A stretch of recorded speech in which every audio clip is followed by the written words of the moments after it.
Hola y bienvenidos a mi canal de YouTube una vez más. Hoy tenemos el caso de Paige Wrinkowski. Vamos a ver una desaparición de circunstancias extrañas que nunca fue resuelta. Al menos hasta ahora no hay más noticias. Ahí arriba, en la I que está en pantalla, van a poder ver el resto de mis casos. Va a haber también 2 listas de reproducción en las cuales están o resueltos o sin resolver, dependiendo qué quieran ver. Acá abajo tienen mis redes sociales por si quieren seguirme en alguna de ellas.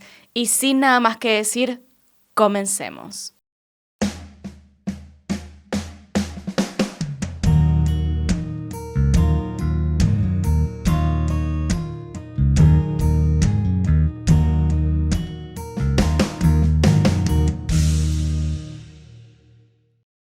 Ella es Paige Wrinkowski. Nació el 2 de febrero de 1960 en Lansing, Michigan, Estados Unidos. Al momento de los hechos tenía el pelo rubio, ojos azules, era de estatura mediana y con textura física promedio. Tenía 30 años cuando desapareció, por lo tanto lleva más tiempo de desaparecida de lo que alcanzó a vivir. Paige era muy juvenil, aún para su edad.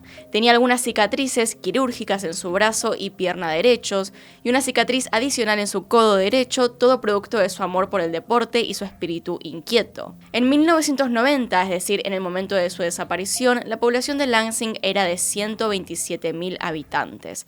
Era por lo tanto una ciudad bastante grande. Su padre era Carl Wrinkowski y su madre Mary, quien se dedicaba al arte plástico. Paige además tenía 3 hermanas, Tammy, Michelle y Cheryl. Asistió a la escuela secundaria Okemos, ubicada en Okemos, Michigan. Se graduó en 1978. Durante ese periodo había sido parte de las animadoras de su escuela. Además, le gustaba nadar y andar en patineta. Por otro lado, también durante un tiempo modeló en desfiles de moda locales. Su hermana Michelle describió a Paige como una mujer trabajadora y amante de la diversión, con un increíble sentido del humor. Sus amigos de la infancia también la describían como una persona muy creativa y sociable. Ella era el centro de un gran grupo de amigos, era extrovertida. Le encantaba también Batman y Viaje a las Estrellas. Amaba su auto, un Toyota MR2 rojo, y también, según aquellos que la conocían, cantaba muy bien. En el 87, Paige conoció a Steve Dabrander en un juego de hockey en Michigan. Paige le dijo a su familia apenas conocerlo que finalmente había encontrado al hombre indicado. Se comprometieron un tiempo después y se mudaron a vivir juntos a Lansing, Michigan. Ambos eran personas muy apasionadas y compartían el gusto por las reuniones entre amigos. En noviembre del año en que Paige desaparece, ellos planeaban casarse. Para ese momento, Paige hacía poco tiempo que había regresado a la universidad para obtener un título en enseñanza. Su objetivo era trabajar con niños sordos. Este título que ella quería iba a ser en educación especial infantil y en ese momento trabajaba como maestra sustituta o auxiliar de preescolar. Es decir, mientras tanto. Con este contexto entonces de la vida de Paige, de qué quería hacer, de que se estaba por casar y de que tenía 30 años, pasemos al día de los hechos.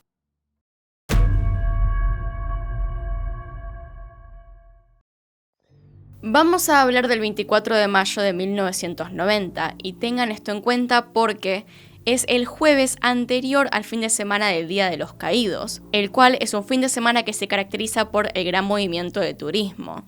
Así que la madre de Paige, con la cual eran muy apegadas, tomaría un vuelo ese día alrededor de las 11:30 am. Paige se ofreció a llevarla al aeropuerto. Este aeropuerto estaba ubicado en Romulus, Michigan, aproximadamente a 1 hora y media de la casa de Paige. Su madre volaría a Georgia para visitar a sus hijas y sus nietos. Para hacer este pequeño viaje hasta el aeropuerto, usaron el auto de la empresa para la cual trabajaba la madre de Paige, un Oldsmobile Cutlass Calais 1986 color gris. Una vez que Paige dejó a su madre en el aeropuerto, fue a visitar a una amiga a Canton. Desde ahí, ellas fueron a pasear a un parque antes de regresar a la casa de su amiga y despedirse. Después de eso, iría a ver a Steve, su prometido, y jugar un juego de softball entre las 2:30 y las 2:45 p.m. Una vez que estaba en camino a hacer todas estas cosas, pasó por una tienda ubicada al oeste de la Interestatal 275 y Canton, en Fort Road. En esta tienda, que era un tipo de mini mercado que ya no se encuentra abierta porque cerró desde entonces, entonces pudieron recoger el testimonio de la empleada que estaba ese día, que dijo que la recordaba por su atuendo, el cual era un pantalón multicolores con estampado de flores y un collar bien colorido.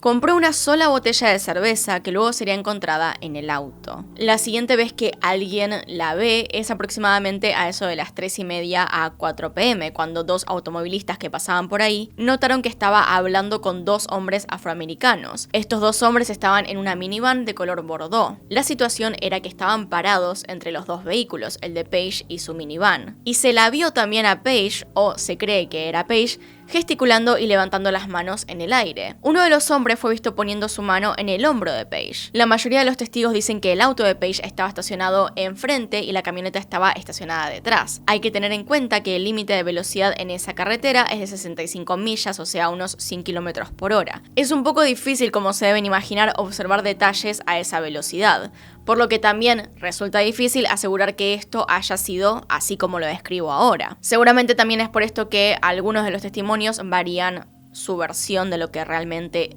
estaba pasando. Entonces, esto de estar pasando a gran velocidad, de no prestar mucha atención a lo que hay al costado de la ruta, hace que estos testimonios indiquen a veces que había un tercer hombre. No sabemos cuál de las dos historias es real, si había dos hombres, si había tres hombres, si los tres estaban abajo, si había un tercero en la camioneta, es incierto. Pero también hay un detalle interesante, y es que el 80% de los testimonios decían que ella estaba hablando con un afroamericano y el 20% decía que estaba hablando en realidad con un hispano, lo cual obviamente no facilita encontrar a estas personas. Todo esto lleva a pensar que estaría hablando con una persona de tez morena. La primera llamada a la policía respecto al auto de Paige se hizo a las 3:18 p.m. Otro automovilista conducía por la ruta en la misma dirección de Paige, pero uno de los testimonios, como ya les dije antes, decía que había visto a Paige entre las 3:30 y las 4.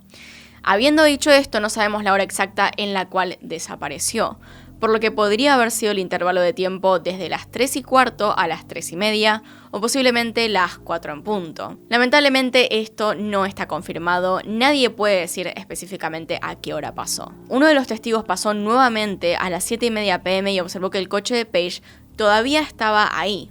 Al no ver a la mujer fue entonces cuando se preocupó y llamó a la policía. El auto se encontraba en el mismo lugar en el cual estaba antes, pero ella ya no se encontraba ahí. La policía llegó al lugar aproximadamente a las 8 p.m. Y esta era una escena bastante extraña porque las llaves estaban en el encendido del coche, el auto se encontraba en marcha y con las luces encendidas. La puerta del lado del conductor estaba abierta, pero todas las otras puertas estaban cerradas para hacerlo aún más extraño. Los zapatos de Paige estaban en el piso del lado del conductor y parecían parcialmente escondidos debajo del asiento. La botella abierta de cerveza que había comprado en la tienda también estaba dentro del auto. En el asiento trasero estaba el bolso de Paige con sus documentos y billetera con dinero, que a propósito no se describió exactamente qué documentos tenía, pero al parecer eran importantes. Pero aparte de todo esto, no se observaron daños significativos al vehículo. Entonces, los policías en ese momento decidieron apagar el auto, buscar en el bolso de esta mujer y ahí dentro encontraron información de contacto. Revisaron la matrícula y se dieron cuenta de que el auto estaba registrado al nombre de la mamá de Paige, por lo que llamaron a su casa y dejaron un mensaje. Pero recuerden que ella no estaba en su casa, sino que se encontraba de viaje, así que no había nadie para verlo. Entonces, alrededor de las 9 p.m., el prometido de Paige llama a su madre, quien ya se encontraba en Georgia. La madre de Paige sabía que ella no era de simplemente no asistir a lugares, de olvidarse de sus planes, de cambiar las cosas sin avisar, y por eso supo que algo definitivamente no estaba bien. Por otro lado, cuando Steve llegó a la casa de su suegra, se dio cuenta de que la casa estaba cerrada, y entonces tuvo que ser un poco creativo y entrar por una ventana. Una vez que entró a través de esa ventana a las 10:30 de la noche y revisó los mensajes, se dio cuenta de que definitivamente había pasado algo cuando escuchó el mensaje de la policía. Esto no era ninguna broma, Paige no había ido a ver a otra persona ni nada parecido. Le habían dicho por ese mensaje que el auto estaba siendo remolcado del costado de la ruta. Entonces, con esta nueva información, Steve llamó a la madre de Paige para decirle lo que pasaba. Paige había en ese momento desaparecido. La policía, a partir de todo esto que les dije, piensa que ella desapareció a las 4 p.m. Todo esto nos lleva al punto de tener que hablar acerca del coche que fue encontrado y remolcado. Es un poco inusual esto de remolcarlo dadas las circunstancias en las cuales se lo encontró.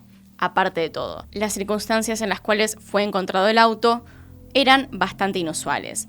No tenía daños aparentes en ninguna parte, los zapatos estaban del lado del conductor y todas sus pertenencias seguían estando dentro. Entonces, ¿qué había pasado? Aparte de todo esto, como se habrán dado cuenta con tantos testigos, había varias personas, varios autos yendo por esa ruta.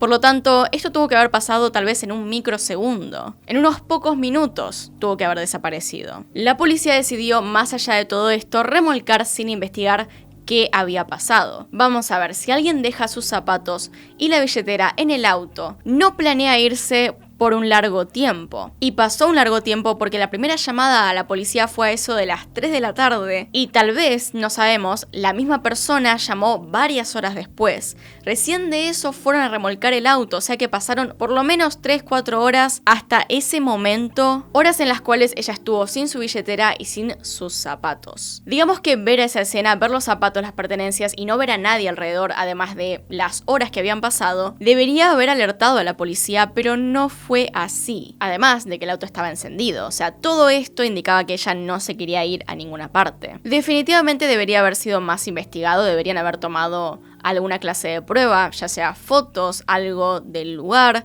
o dejado simplemente todo como estaba hasta que se determinase dónde se encontraba la persona responsable del auto. Tal vez por el feriado, por el fin de semana que se acercaba, tendrían poco personal. La verdad que no se sabe, pero en definitiva las personas que estuvieron ahí no hicieron todo el trabajo completo. La cuestión entonces es que el auto fue llevado de este lugar, perdiendo la posibilidad así de encontrar evidencia. Alrededor de la medianoche la policía llamó finalmente a la madre de Paige y le dijo que el auto había sido encontrado. Al momento de la confirmación de la policía, ella entró en shock, sabía que algo malo había pasado. Entonces, un cliente de la hermana de Paige, Tammy, hizo que la madre y ella volvieran a casa desde Georgia en un avión privado, pero no fue hasta el día siguiente, que sería el viernes 25. Steve y la familia de Paige se reunieron con la policía el 26 de mayo, 2 días después de la desaparición, lo cual, como ya sabrán algunos, es bastante tiempo. Para las búsquedas, para este tipo de casos, especialmente en los cuales se vio una minivan al lado de ella, todo tiene que ser un poco más rápido. Después de esto, el auto fue finalmente revisado. Y ahí se encontró una huella parcial de la palma de una mano, que era el mismo lugar donde los testigos dijeron que vieron a uno de los hombres apoyando la mano en el techo del auto. Creo que vale la pena decir que probablemente podrían haber encontrado mucho más si no lo hubieran movido del lugar, no lo hubiesen tocado, etc. Y digo esto porque la impresión de la palma era básicamente todo lo que tenían para investigar este caso. No hay mucho más que decir acerca de este caso, esa es la información. 2 o 3 hombres, una minivan Bordeaux y una media palma de mano. Eso es todo lo que tenemos, así que pasemos directamente a las teorías.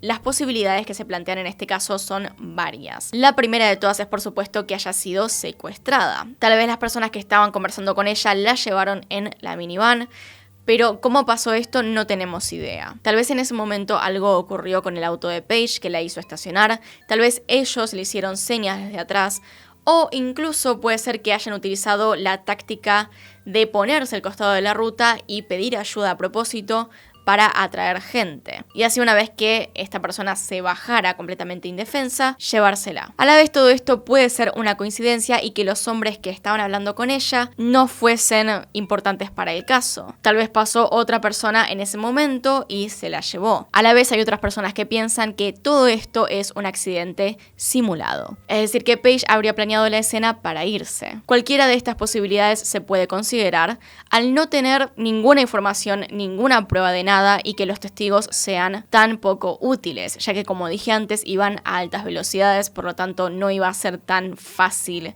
ver qué estaba pasando. Desde ya la familia nunca consideró la posibilidad de que Paige se hubiera marchado por decisión propia. Ellos descartan completamente esta posibilidad. Paige no tenía planes de marcharse a ningún lugar. Era una persona bastante feliz, o eso parecía, y tenía muchos planes para su futuro. En unos meses estaba por casarse con su novio Steve y además había retomado sus estudios para seguir con su vocación.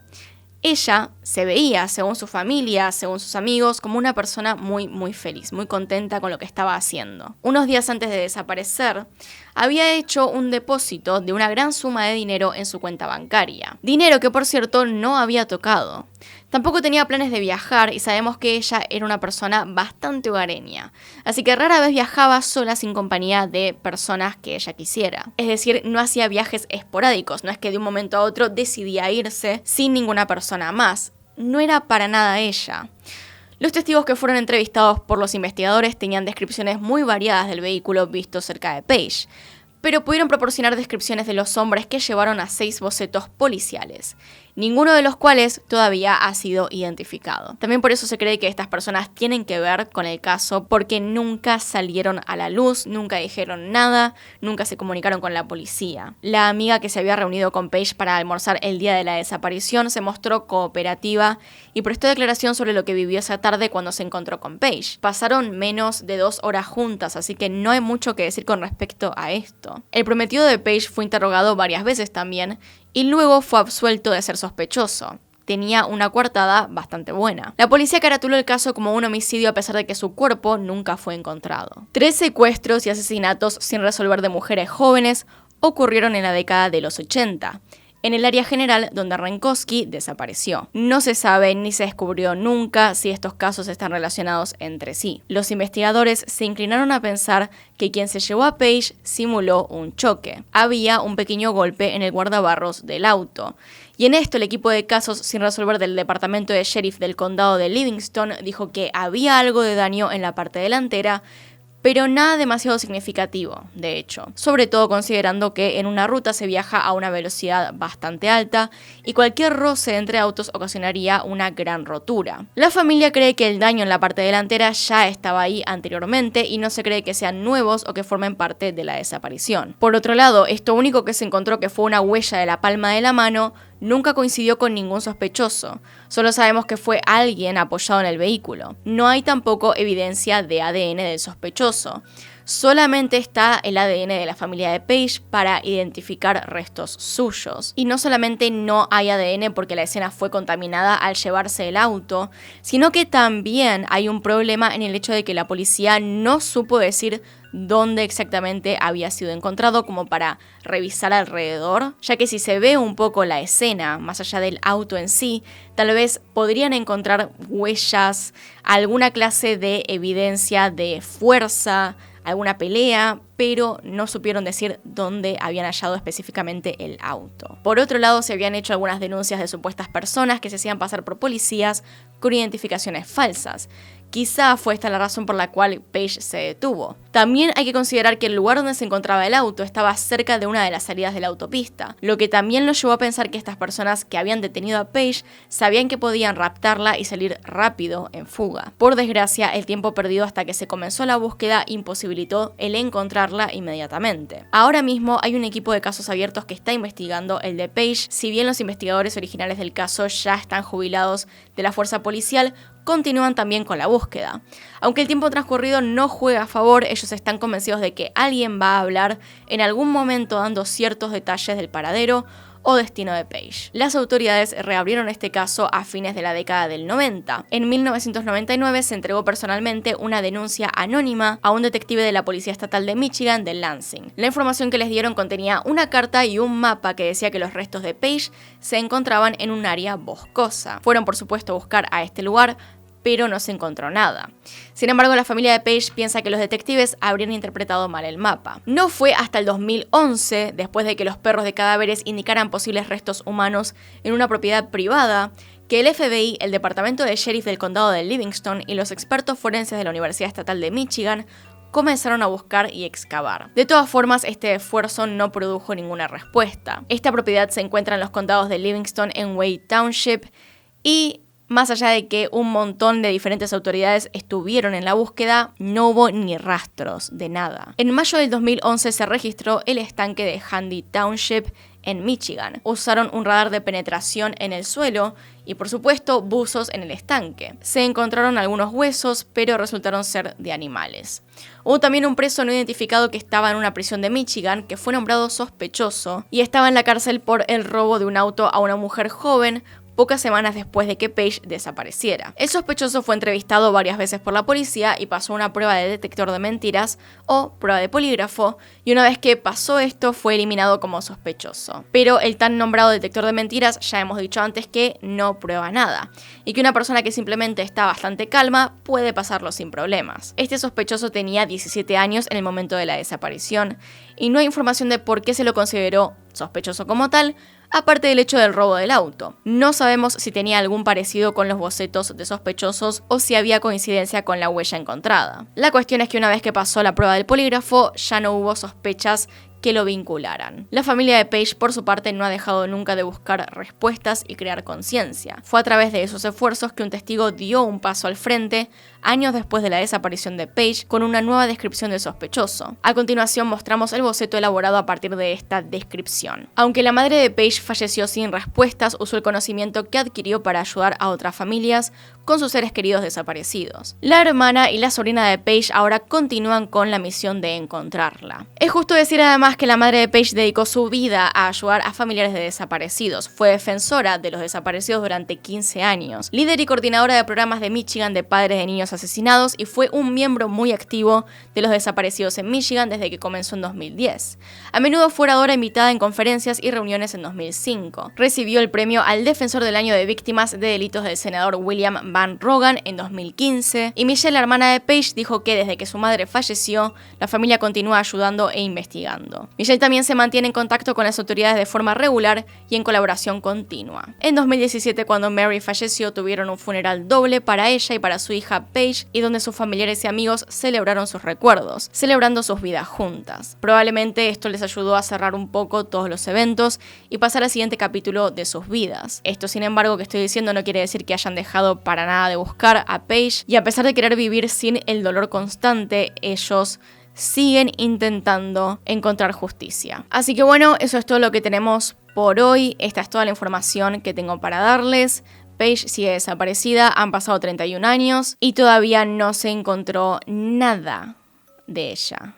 Nada, no se sabe qué pasó. Aparte de todo, también quiero recalcar algo, y es que justamente una de las personas que ella conocía dijo que Paige solía decirle a los más chicos que no confiaran en la gente y que no se subieran a autos de desconocidos. Por lo tanto, hablando de la inocencia de algunas personas en el tema de subirse a autos de desconocidos, de intentar ayudar, de confiar demasiado, ella probablemente no lo hubiese hecho. Así que creo que en esa zona donde estaba el auto probablemente habría signos de lucha, pero no lo vamos a saber porque la investigación fue pésima.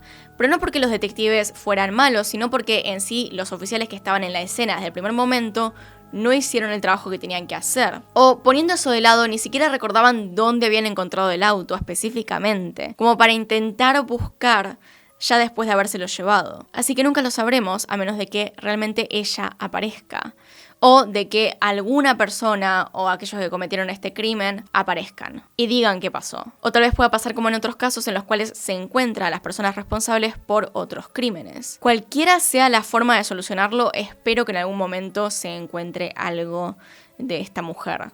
Alguna pista, cualquier cosa. Así que bueno, hasta acá llegamos con el video. Acá están los Patreons y los miembros del canal. Gracias por apoyarme a través de estos medios, realmente lo aprecio muchísimo. Y sin nada más que decir, acá tienen un video nuevo, acá tienen un video recomendado, se pueden suscribir haciendo clic en mi cara y nos vemos en otro video. Adiós.